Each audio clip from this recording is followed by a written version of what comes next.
good morning, good evening to you. I'm curious where you are listening from today. Drop it in the comments, peace, wherever this finds you.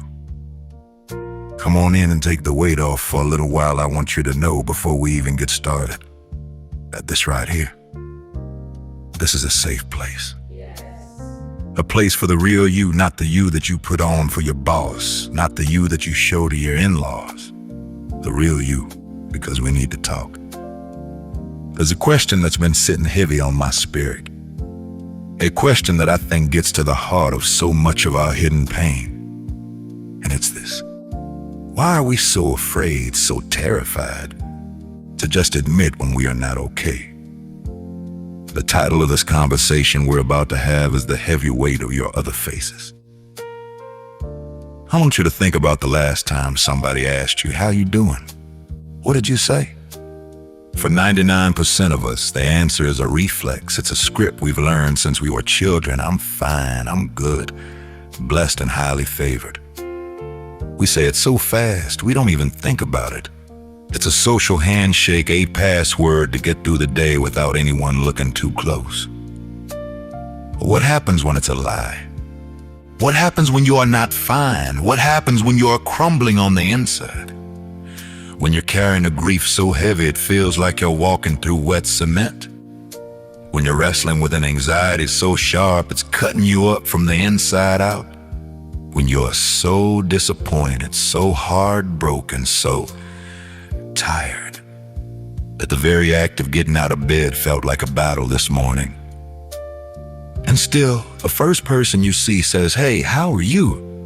And the mask just snaps right into place. The mouth smiles a smile, the eyes don't feel, and the words come out smooth as butter.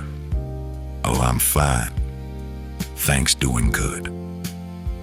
This is the culture of fight and child that is especially thick inside the four walls of the church. We've turned the house of God, which is supposed to be a hospital for the broken, into a museum for the saints. A place where we put our best, shiniest, most put-together selves on display for an hour a week. We walk in here, dressed in our Sunday best, with our Sunday smile, singing about victory when we feel nothing but defeat. We nod when the creature talks about joy, when all we have in our heart is a deep and aching sorrow. We're so busy performing our blessedness for each other that we leave no room for God's grace to get in and do the actual work. We are exhausted spiritually, emotionally, physically exhausted from the sheer weight of our other faces. We have a face for work, professional, capable. Can't let them see you sweat. We have a face for our family, the strong one, the provider, the one who holds it all together. We got a face for our old friends and a different one for our new friends. And then we have that Sunday morning face, serene, peaceful, highly favored, not a worry in the world. It is a heavy, heavy weight. And is the weight of constantly monitoring yourself. The weight of calculating every word to make sure you don't reveal too much of the mess inside. The weight of a smile that makes your cheek muscles ache. It's the profound loneliness of being in a room full of people and knowing that not a single one of them sees the real you. They just see the representative you sent in your place. And here's the deep spiritual danger I need you to hear today. It is the heart of this whole message. God cannot heal the person you are pretending to be. Let me say it again. God cannot heal the person you're pretending to be. If you go into your prayer closet, if you get down on your knees at night and you put on a mask for the God who created you, what are you doing? If you talk to the God who'll knit you together in your mother's womb and you say, Lord, I'm fine, everything is good, just bless me some more. When your spirit is bleeding out on the floor, who are you asking him to heal? A ghost, a phantom, a carefully constructed lie. It's like going to the doctor for a broken arm, but when he asked what's wrong, you say, oh, nothing, doc, I'm fine. Just came in for my checkup.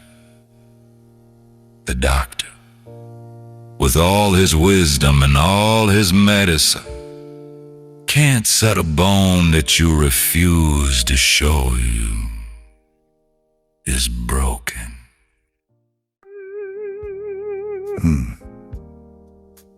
God is the great physician of the soul, but he needs the real patient to have the courage to show up in his office. True connection with the divine, true healing, true grace.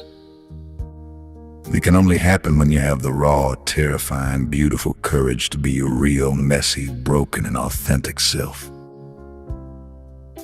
I knew these two neighbors once lived right across the street from each other. One of them, a fella named David, he was the picture of fine, the picture of blessed. His lawn was manicured like a golf course every Saturday morning out there with the edger. You'd see his family photos pop up online, everybody smiling on vacation, looking perfect.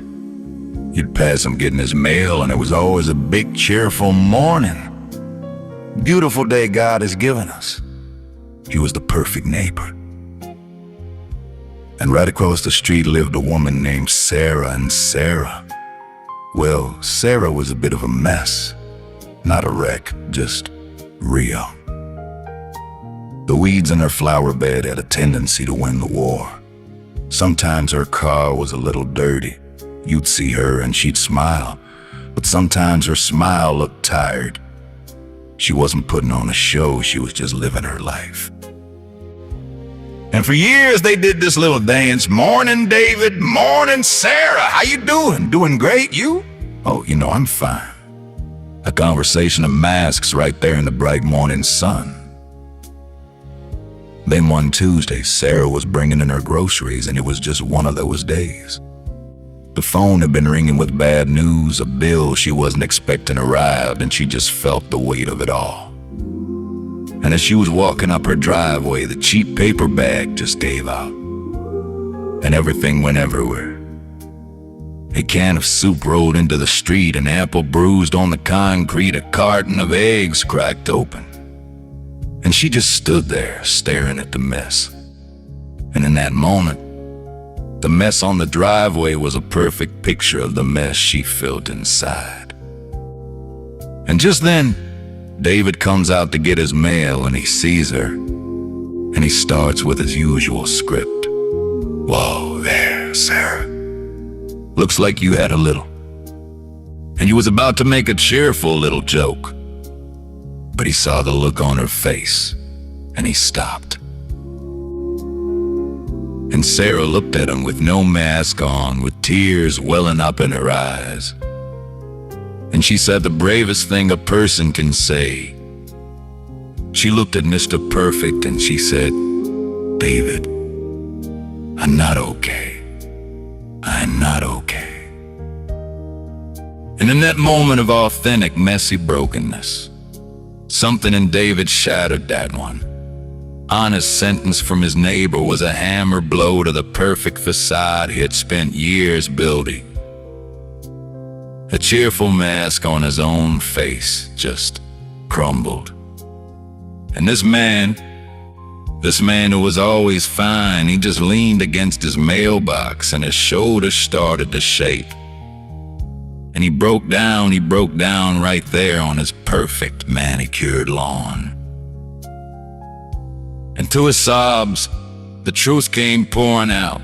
The truth that no one knew, the truth that he had lost his job 3 months ago and was too ashamed to tell anyone, even his wife.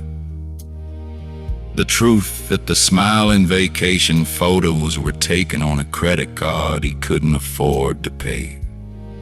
The truth that the silence in his big, perfect house was deafening. The truth that he was more alone, more terrified, and more broken than he had ever been in his entire life. And right there, on a Tuesday afternoon, surrounded by spilled soup and broken eggs, two human souls finally met for the very first time. Not as the perfect neighbor and the messy neighbor, but as two broken people in the healing, the real grace. It began right there in that moment of shared, authentic brokenness. So we see the problem, do we? We see the weight of the masks. We see the prison of pretending to be fine. We see that our healing is on the other side of our authenticity. And I believe with every fiber of my being that God is calling us out from behind our facades. He is inviting us to bring our real, messy, broken selves to Him and to each other. But that leads to another question. A harder question, maybe. So you get brave, you take off the mask, you finally say the words, "I'm not okay." Then what? How do we live in that vulnerability without being swallowed by it? How do we build a community, a church, a life where the truth is not just allowed, but is welcomed and held with grace? What do we do once the weight of our other faces is gone and we're left standing there, just as ourselves? That question of what comes next is a deep and important one, and for that part of this conversation, I want to pass the word to my dear sister in the faith, Marie Owens, to share what the Spirit has laid on her heart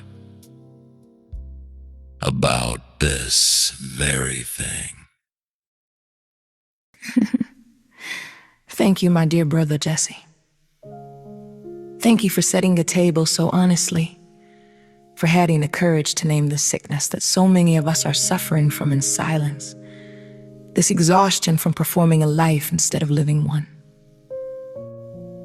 Brother Jessie has shown us the diagnosis. He has held up a mirror to the heavy weight of our other faces and asked us to look at the prison of "I'm fine." He left us standing in that beautiful, terrifying, and sacred space of authentic brokenness, right there on the driveway with David and Sarah, surrounded by the spilled groceries of a life that has become too heavy to carry. And He left us with the most important question of all. Then what? What do we do once the mask comes off? What is the next breath we take after we finally exhale the truth and say, "I am not okay"? That is a profound question. Because taking off the mask is not the end of the journey. It is the beginning of the real one. And I believe the Spirit has given us a path to walk, a way to navigate this new and vulnerable land. Before we can walk that path, we must first honor the fear that keeps us from taking the first step. Why is it so terrifying to live without our masks? Why do we cling to our other faces, even as they suffocate us? The reasons are deep. We are afraid of judgment. We have this idea, especially as people of faith, that to struggle is to fail, that to be broken means we don't have enough faith. And so we hide our cracks, terrified that if others see them, they will see us as weak, as a bad Christian, as a failure. We are afraid of rejection. This is the deepest human fear of all, that if people see the real, messy, complicated person behind a polished representative, they will turn and walk away, that our brokenness will be too much for them to handle, and we will be left utterly and completely alone. And we are afraid of being a burden. We tell ourselves everyone else has their own problems. Mine are not that important. I shouldn't weigh them down with my darkness. And so we carry it all ourselves, buckling under a weight we were never designed to carry alone, all under the guise of being considerate. So how do we move forward in the face of all that fear? The answer is not to just leap blindly into the void. The answer is to learn a new, holy skill. It is the skill of cultivating safe spaces. Listen to me now. Being authentic does not mean you are supposed to stand on a rooftop with a megaphone and broadcast all your secret pains and fears to the entire world. That is not wisdom. That is foolishness. The Bible itself warns us not to cast our pearls before swine. Then give what is precious and vulnerable about you to those who will trample on it in turn and attack you. No. The path forward begins with discernment. It begins by praying and asking God, Lord, who is my one? Who is the safe harbor you have prepared for my soul? It may be a spouse. It may be a trusted, lifelong friend. It may be a mentor or an elder in the faith. It may be a professional counselor. It might not be the person you expect. But there's someone. Your journey into authenticity begins by taking a risk with one person, by choosing one soul and saying, I need to take my mask off for a minute. Can you just sit with me? A safe space is not a place where someone fixes you. It is a place where someone sees you in all your mess and stays. A second step on this path is that we must redefine our idea of strength. For too long, we have equated strength with stoicism, with being the unshakable rock, with never crying, never admitting fear, and never asking for help. We have worshipped an idea of strength that is brittle, lonely, and frankly ungodly. True strength, the strength that endures, is not the ability to not feel. It is the ability to feel everything. The pain, the grief, the fear, and to allow it to pass through you without it destroying you. True strength is the courage to be vulnerable. True strength is the humility to say, I cannot carry this by myself. Our greatest example, Christ himself, was not a stoic when his friend Lazarus died. The scripture says, Jesus wept. He, the Son of God, who knew he was about to raise Lazarus from the grave, still allowed himself to feel the authentic human pain of grief in front of everyone. In the Garden of Gethsemane, on the eve of his crucifixion, did he stand there like a stone statue? No, he fell on his face, his soul overwhelmed with sorrow to the point of death. And he asked his closest friends, could you not keep watch with me for 1 hour? The strongest being in the history of creation made himself vulnerable and asked for help. If he is our model, and our definition of strength has been wrong all along. And this brings me to the final and most important step. We must learn the practice of self-compassion. You can have safe spaces. You can redefine strength, but if the voice inside your own head is still a tyrant, you will never be free. So much of the time, the harshest judgments do not come from the outside, they come from within. We must learn to discern between the voice of God and the voice of the accuser. The voice of the accuser, the devil, brings condemnation. It says, you are a failure, you are worthless, you are broken beyond repair. Its goal is to crush you with shame, but the voice of God brings loving conviction. It says, my child, This part of your life is not right. This is broken. Let's heal this together. You are worthy of more than this. You are my beloved. One voice leads to shame, the other leads to healing. We have to learn to silence the first and amplify the second. Self-compassion is not a new age, feel-good idea. It is the spiritual practice of learning to see yourself the way God sees you, with grace, with patience, with an unconditional love that is not dependent on you being fine. I know a young woman, her name is Maya, and for years, Maya wore the superwoman mask. She was the one in her family and her friend group at her church who had it all together. She organized everything. She remembered every birthday. She was the one everyone called in a crisis. Her identity, her worth was completely wrapped up in being competent, in being the one who helped, never the one who needed help. Her version of "I'm fine" was "don't worry, I've got it." But behind the mask, Maya was drowning. The pressure was immense. She developed crippling anxiety, but she told no one. Then one afternoon, driving home from work, the weight became too much. The panic attack hit her like a tidal wave. She had to pull her car over into a parking lot, and she just sat there, gasping for air, her heart pounding, completely undone. Her mask didn't just crack, it shattered. And after the shaking stopped, sitting in that deafening silence, she was faced with Jessie's question, "Then what?" And she did the bravest thing of her life. She didn't call her mom or her best friend, the people who were used to Superwoman Maya. She called an older woman from her church, the quiet woman she had always respected. And when the woman answered, Maya took her leap of faith.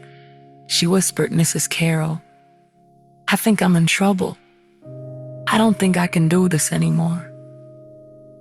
And Mrs. Carroll, that wise, gentle soul, became her safe space. She didn't offer a 5-point plan to fix Maya's life. She just said, "Oh, honey, I'm so glad you called. Tell me everything." She listened. And when Maya was done, Mrs. Carroll didn't say, "You just need to pray more." She said, "Maya, let me tell you about the year my own anxiety was so bad I couldn't leave the house." She redefined strength for Maya by sharing her own scars, and she ended the call by saying, "Now you be gentle with yourself today. You're carrying a lot, just be gentle." She taught Maya the first step of self-compassion. Maya's life didn't magically get better overnight. But her healing began. She started the slow, difficult, beautiful work of taking off her superwoman mask and learning to be just Maya, a person who sometimes needs help, a person who is worthy of love not because of what she does, but because of who she is. And that is the path, that is the then what. We find our safe space, we redefine our strength, and we practice seeing ourselves with the same compassion that God sees us. It is the journey from pretending to be whole to allowing God to make you whole, for real.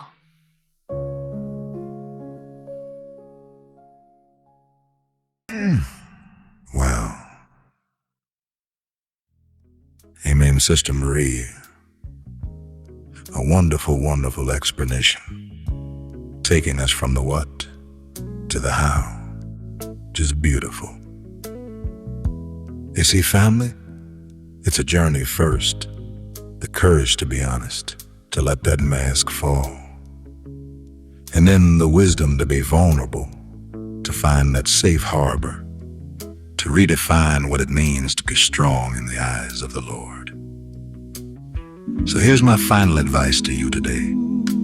Don't leave this conversation and go right back to putting on your other faces. Before you go back out into the world, I want you to find a quiet moment just for you. I want you to find your own driveway, the place in your heart where the groceries have spilled, where the mess is undeniable. And I want you to just stand there for a minute with no mask on before the eyes of God.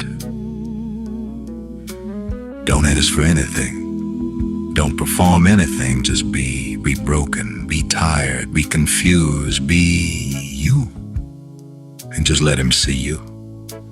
Because his love, his grace, his healing, it is not a reward for your perfection. It is a gift for your honesty. That is where your freedom begins.